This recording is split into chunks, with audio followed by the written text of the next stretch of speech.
जय अंबे श्री स्वामी समर्थ। कहाणी सोमवारची शिवमुठीची। 8 पाट नगर होतं। तिथे एक राजा होता। राजाला 4 सुना होत्या। 3 आवडत्या होत्या, एक नावडती होती।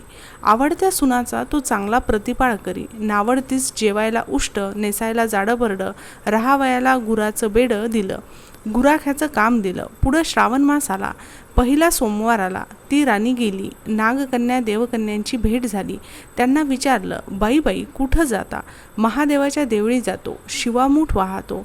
त्यानं काय होतं? भ्रताराची भक्ती होते, इच्छित कार्य सिद्धीस जातं, मुलं बाळं होतात, नावडती माणसं आवडती होतात, वडील मनुष्यापासून सुखप्राप्ती होते।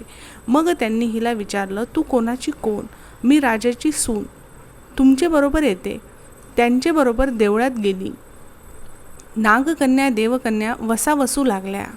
नावडती म्हणाली, काय ग बायांनो, वसा वसता? आम्ही शिवामुठीचा वसा वसतो।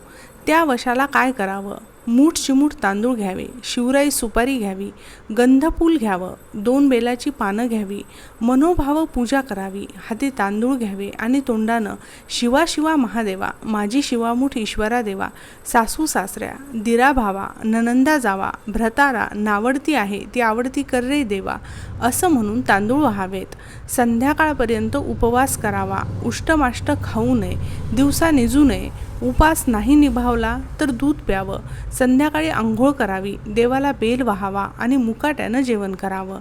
हा वसा 5 वर्ष करावा। पहिल्या सोमवारी तांदूळ, दुसऱ्यास तीळ, तिसऱ्यास मूग, चौथ्यास जव आणि 5वा आला तर सातू शिवामुठीकरिता घेत जावे। पहिल्या सोमवारी सगळं साहित्य नागकन्या देवकन्यांनी दिलं आणि दुसऱ्या सोमवारी हिला घरून आणायला सांगितलं। त्या दिवशी हिनं मनोभावे पूजा केली, सारा दिवस उपवास केला। जावानंदांनी उष्टमाष्ट पान दिलं, ते तिनं गाईला घातलं, शंकराची आराधना केली आणि दूध पिऊन निजून राहिली। पुढं दुसरा सोमवार आला। नावडतीनं घरातून सर्व सामान मागून घेतलं। पुढं रानात जाऊन नागकन्येबरोबर मनोभावे पूजा केली आणि शिवा शिवा महादेवा, माझी शिवामुठ ईश्वरा देवा, सासू सासऱ्या, दिरा भावा, ननंदा जावा, भ्रतारा, नावडती आहे ती आवडती कर रे देवा, असे म्हणून तीळ वाहिले। सारा दिवस उपवास केला, शंकराला बेल वाहिला, दूध पिऊन निजून राहिली। संध्याकाळी सासू सासऱ्यांनी विचारलं, तुझा देव कुठं आहे? नावडतीनं जवाब दिला, माझा देव फार लांब आहे, वाट कठीण आहे, काटेकुटे आहेत, साप वाघ आहेत, तिथं माझा देव आहे। पुढं तिसरा सोमवार आला। पूजेचं सामान घेतलं, देवाला जाऊ लागली। घरची माणसं मागं चालली। नावडते, तुझा देव दाखव म्हणून म्हणू लागली। नावडतीला रोजचा सराव होता, तिला काही वाटलं नाही। ह्यांना काटेकुटे पुष्कळ लागले। नावडतीची दया आली। आजपर्यंत रानात कशी येत असेल कोण जाणे। नावडतीला चिंता पडली, देवाची प्रार्थना केली, देवाला तिची करुणा आली। नागकन्या देवकन्या यांच्या सहवर्तमान देऊळ सुवर्णाचं झालं, रत्नजडिताचे खांब झाले, हंड्या झुंबर लागली, स्वयंभू महादेवाची पिंडी झाली। सगळ्यांनी देवाचं दर्शन घेतलं। नावडती पूजा करू लागली, गंधफूल वाहू लागली।